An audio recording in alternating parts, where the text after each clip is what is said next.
And before we take questions, I'll let him address you all once he gets set. Coach, go ahead whenever you'd like. All right, I'm looking at everybody on the screen. Some of you would look better if you were wearing a mask today. So you can say the same about me. I've got mine. So no, I don't have anything to say. We're excited about 6 practices. Going to have number 7 today, and it's fun to get back in the gym again. But I do wear this mask the entire practice. I've worn it every second of every practice, and we'll continue to do that. So that's the world we live in right now. Okay, Josh, then JB. Josh Graham, then JB Ricks. Coach, thank you for spending the time.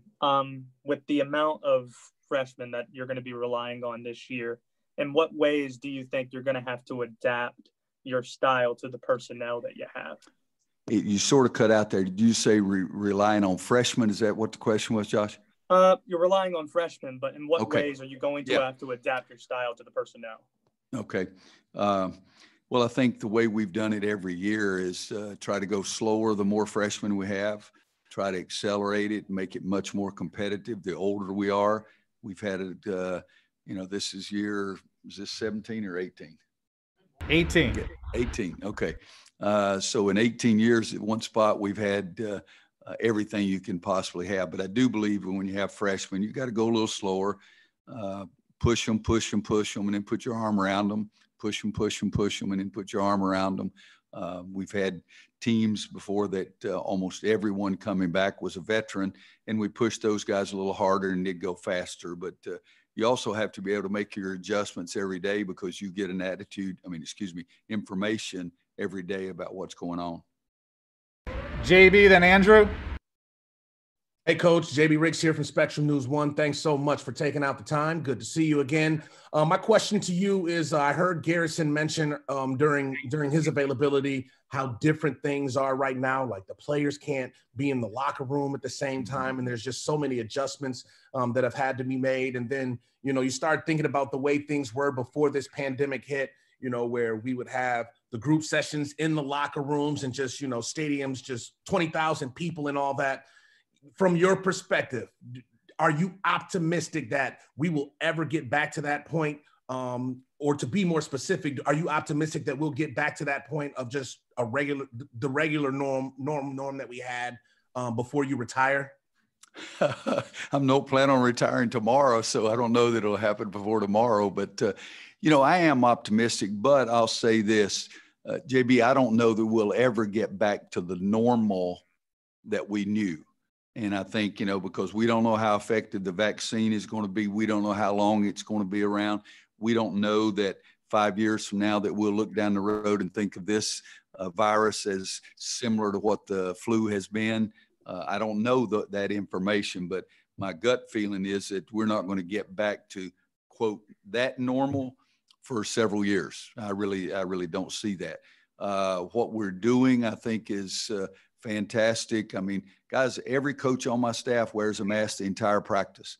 Some coaches are going to be uncomfortable wearing coaches during a game. I'm not one of those. I'm going to wear a mask during a game. And so to me, it's the adjustments that we have to make by being more intelligent that we can have a safer world. I loved the old normal. I'm going to figure out a way to love this normal as well. The press conferences with all of you guys here, I bet you it seems to go smoother and I would be out of here quick. But that's not the world we're in right now. But I think we'll have college basketball. I don't know how many people, if any, will be in the stands to see it. That's not up to me. It's up to the local health departments. I believe we'll have a year of college basketball that people will enjoy. I loved watching the World Series game last night. I watched almost 6 full innings of the World Series game, and neither one of the teams were the Yankees. So it's something that I still enjoy doing. But I don't think that we're going to get back to where we were just last year in the next 5 or 6 months. No, I don't believe that. Andrew Jones, followed by Deanna King. Hey, Coach, Andrew said that you're still ticked off about last year and you constantly remind them about that. How much fuel can you get from that with this group? We'll find out, Andrew, and I do remind them because you just think 6 games we lost where the other team had the last shot and they made all 6. 3 games we lost where we didn't get a box out, and nobody in the history of college basketball has emphasized boxing out more than I do. So when we have 2 possessions in a row in practice last Friday when we don't box out, you darn right, I went absolutely stone dead crazy, and they better expect that until they change their behavior. Are you pleased in any way with how the returning guys have responded to that? Yeah, but I'm really, frankly, my dear, I don't care.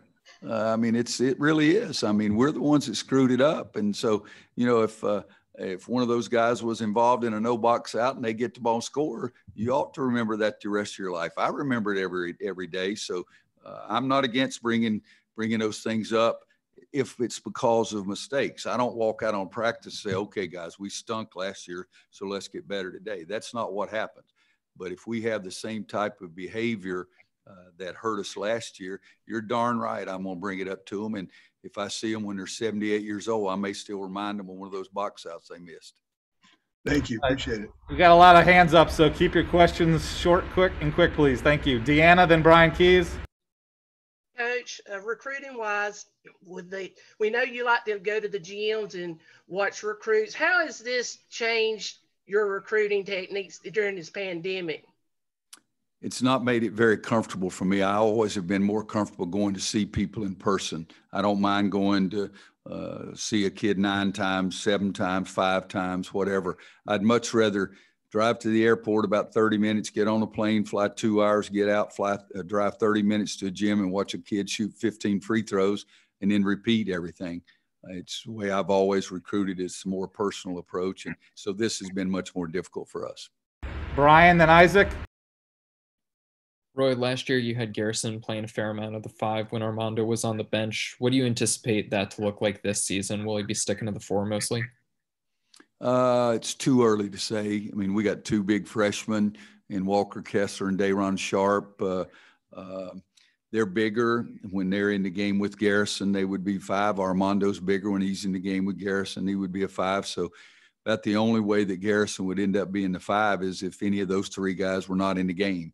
But we're at 6 practices and way too early that we're thinking about lineups right now. Isaac, then Aaron Beard. Coach, thanks so much for your time today.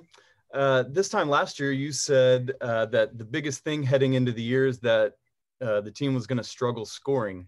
And I think a lot of people just assumed that was coach speak because Carolina does nothing but score. How do you feel heading into this year? Well, if I tell you something, you ought to take it to the bank because I'm going to tell you the freaking truth. And so that we did have trouble scoring last year. Right now, again, we're only 6 practices in. And, guys, we didn't play pickup in the fall against the NBA guys and get information from them about who's playing great and who's not. But I think we'll rebound the basketball this year like North Carolina teams usually rebound the basketball better than last year. And I'm hopeful that the ball will go in the basket a heck of a lot more. And I'll give you a better evaluation of that after a couple more weeks. Sounds like a plan. I'm sorry. Aaron, then Greg Barnes. Hey, Roy, good to see you again. Aaron? You sounded pretty optimistic when you were talking about the things that you think there'll be college basketball and a lot of things that people will enjoy. A lot of the sports we've seen so far have been baseball, football, outdoor sports. The NBA obviously did it in a bubble, but I'm curious if you have any trepidation or worry, I guess, in the back of your mind, concern about playing an indoor sport, maybe the risk being a little bit different in that regard. Well, I do think when you talk to the scientists, the doctors, they have more concerned about anything that goes on inside. And so, again, that's the reason I'll be wearing this mask. And it doesn't bother me in the least. I think we have to follow what the doctors and the scientists tell us. And I'm not a guy that is going to flout those kind of things and act like I'm stupid. And we do have a different situation by being indoors. We've already laid out what our bench is going to look like. There's people going to be separated. But I've never really had a problem with people being able to hear me when I want to be heard. So I'm not worried about that separation. But I think we'll try to be as intelligent as we can possibly be and realize that some mistakes are probably going to happen. I can attest to that. Thanks, Greg, then David Teal. Hey, Roy. Leakey's been injured, really, dealt with injuries throughout his career.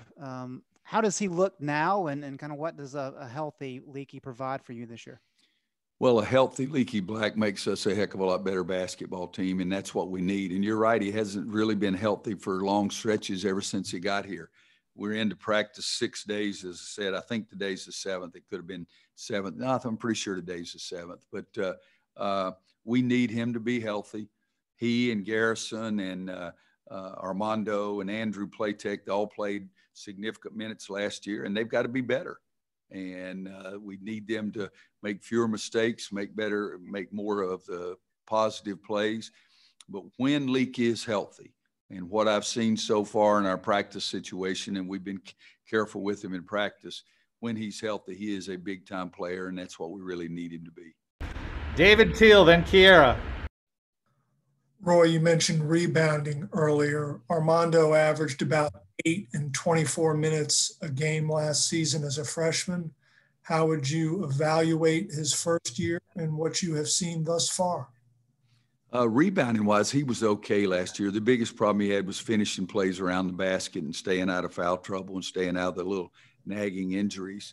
He's got to finish plays around the goal, and he's doing that much better than he is this year.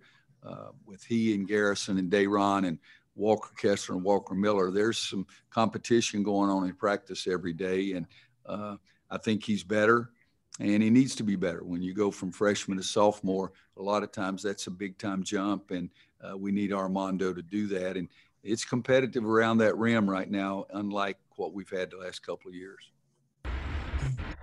Kiera, then Brendan. Hey, Coach. Usually every year you have your person, the team member that always speaks for you when you're not there. I know you're only 6 practices in, but have you found your go-to guy yet? Oh, there's no question in my mind. Garrison is the guy that I talk to about the team and get him to respond what he thinks is best for the team. And he's the one, if I ask, okay, what do you think? And Garrison is the first person that I ask. Garrison and Andrew are both seniors and have been through it all.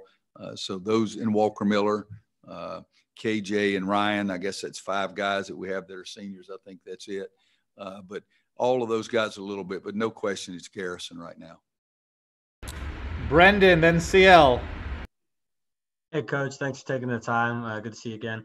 Just wondering if you could provide us with an update on Anthony Harris's rehab and sort of when he is fully healthy and ready to go, what you foresee his role being in the backcourt mix. Okay, he hasn't been released to be completely in practice. He's done some dummy things, meaning no competition, no one-on-one, no 5-on-5. But I think he's a few weeks away from being released. Last year, he gave us enough to get us excited about what he could do and played those either 4 games or maybe his 5 games is all he played. He's a kid that comes up with the loose ball, comes up with the rebound, comes up with the steal, makes the shot that you don't think he's going to make. And so that would be helpful to us. But it'll be, and I do believe it's weeks, not months, before he'll be able to get into full practice. So still to be determined if he'd be ready for the start of the season then? Yeah. Thank you. CL, then Ross.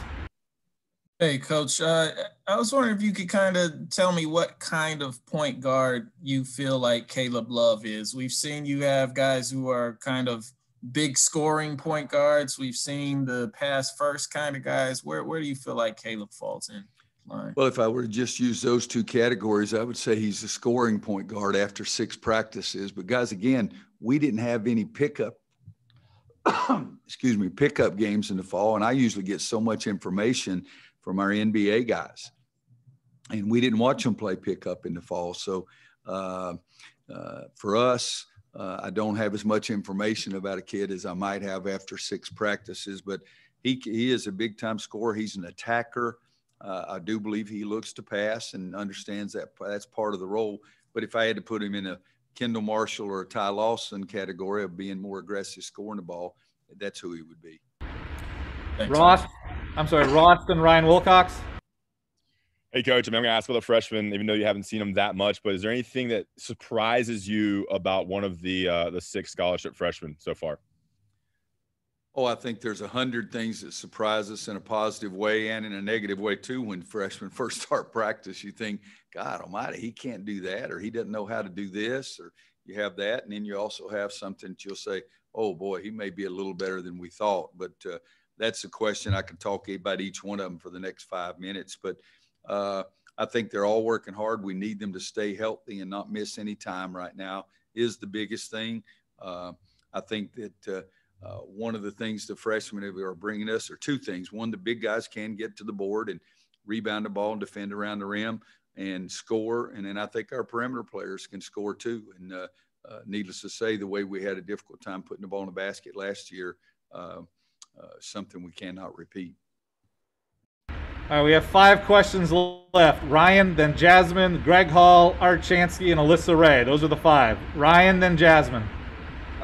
Coach, you talked about the mistakes the guys were making last season. The players talked about it, but I'm curious, what sort of positives you think you guys can take from last year and use to build on this year? The positive is how pissed off it made me all summer. And our guys didn't enjoy it. I used that word my wife doesn't like me to use, but I'm hungry. I did not enjoy that. It's not something that was fun. So I'm hopeful that the hunger and the motivation, our players will feel it the same way. But we have great kids, and it was not a fun year for us. It was not a normal year that North Carolina has. It's the first losing season our entire staff had ever had, and so for us, it was not something enjoyable. But I've said 3 things. We had people getting hurt every time I turned around. I didn't even know who was going to practice till an hour before practice most of the time. I didn't do as good a job of coaching as I wanted to do, and they didn't do as good a job of following what we asked them to do. And so you can't just snap your fingers and change things, but you can focus on this year and try to do everything to the best of your ability every single possession. Jasmine, then Gregory Hall.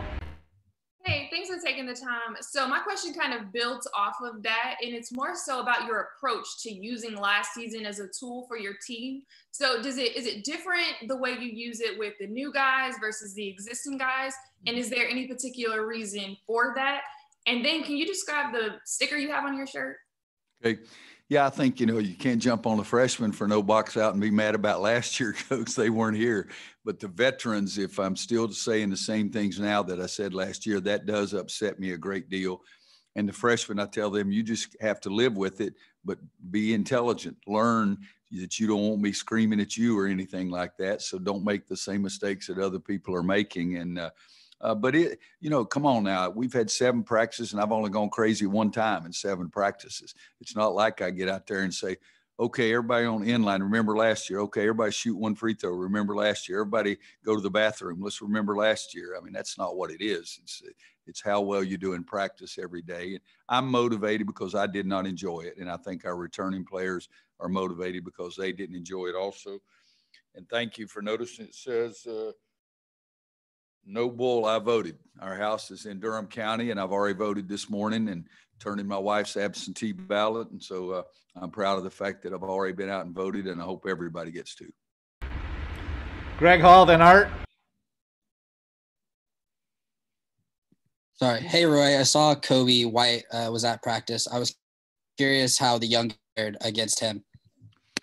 Well, it was an eye opener for them about how hard he attacked the basket, and I told them that's what I wanted those guys to learn. Caleb and RJ particularly, it's hard to guard Kobe. All right, so that's what I want the feeling the other team has about you two guys is how hard you attack the basket. And Kobe's been tested just like our guys have been tested, and it's been fantastic to have him working out in practice. And we've had that in the past with some of our veteran guys coming back, and it's been fantastic for us. Last 2, Art, then Alyssa. Hey, Roy. I know you watch a lot of college football, and the coaches have had mixed reviews about how they're handling it in different leagues and so forth. Yep. Can you talk a little bit about what the procedure, the protocols are going to be that at this point from the ACC and the differences that have been articulated about playing indoors, going to a tournament like in Asheville and so forth, where there are going to be a lot of people handling all the changes they have to make and those kinds of plans. Yeah, it's been very unusual to say the least. The worst thing is I can't give you an answer because it'll change by next Monday, and then that will change by the following Monday. I don't think we have any idea if we're going to have fans. I know that when we travel, we're going to have just our own little party and not have anybody else traveling with us. I know that on the court, when I'm talking to the kids, we've spread the chairs out. I know that our bench area is going to be spread out during the game. I know that we've talked about testing 3 times a week. And then I was on a call last week. Now we're starting to talk about, see if it's possible for do daily testing. And so things are changing. There's no question that there'll be some trips that we might be on a charter, and it will not be anybody except our actual team. There'll be no radio, no doctors, no Indian chiefs, no policemen, no firemen, anything whatsoever. We're trying to have our own little bubble. I know that we've talked to the people in Asheville, and we've talked about creating a bubble there for that tournament. And I think it'll be very strict, and I'm very happy about it being very strict. So, but Art, our world will be changing. If you and I talk again 2 weeks from now, I may give you a completely different scenario. One follow-up, Roy. Okay. One follow-up. The football coaches said that they talked a lot to each other before the protocols were set on. Have you talked to the among the ACC coaches, and have you all decided to do anything together? You know, if you're all going to wear masks, that kind of stuff. Well, Art, we had a conference call on Wednesday every week for 188 weeks this summer, it seemed like. I mean, we're talking every time I turn around, we have another ACC head coach's call. Again, the ACC protocols, they're going to change a little bit every day, but I'm going to wear a mask, period, the end. I don't care what anybody else, well, I care, but I know I can only control myself. I'm going to wear a mask. And we have had conversations about testing. We've had conversations about a chip in your practice gear. We've had conversations of how we travel. We've had conversations of your pro guys coming in. Are you going to allow them to be in your gym, or do they have to go in another gym? I mean, we really have Wednesday almost every single week the whole summer we talked. Thanks, Coach. Last question, Alyssa. Coach, what was your reaction to the Maui Invitational being moved to Asheville, and what are the benefits of opening up in a tournament like that? Well, the benefits of opening up in the tournament is the competition. There's no question about that. And, you know, I'm trying to decide, okay, who do I want to play? And I couldn't come up with anybody that I wanted to play. It was it wasn't Art Chansky and Aaron Beard and 3 other people. I had that choice. That would be who I would have taken. But so the tournament, it'd be an evaluation for you quickly. And sometimes it's an evaluation that is not a positive, but we're going to have experience. We'll have experiences there that'll help us get prepared for the rest of the season. When I first heard that Asheville was a choice, I was surprised. I think the people there did a great job of selling to the Maui people and the sponsors that they've run the Southern Conference tournament and maybe even another tournament as well. Everybody thinks that I had something to do with it. I never made one single phone call, and I never took one single phone call. And I didn't know until probably 48 hours before it was announced that it was going to be Asheville. But, you know, I think they're talking right now. Clint Waltney, our assistant AD, was on a call yesterday with information, and I think they're trying their best to make it a very tight bubble that they keep everybody in. And, you know, if we've got to go somewhere, I don't mind going to Asheville. That's home. So that's the only benefit. They even have a room at the Grove Park. It's got my name on it. I wonder if they'll give me my own room. Coach, thank you, everybody. Thank you. Appreciate it. Appreciate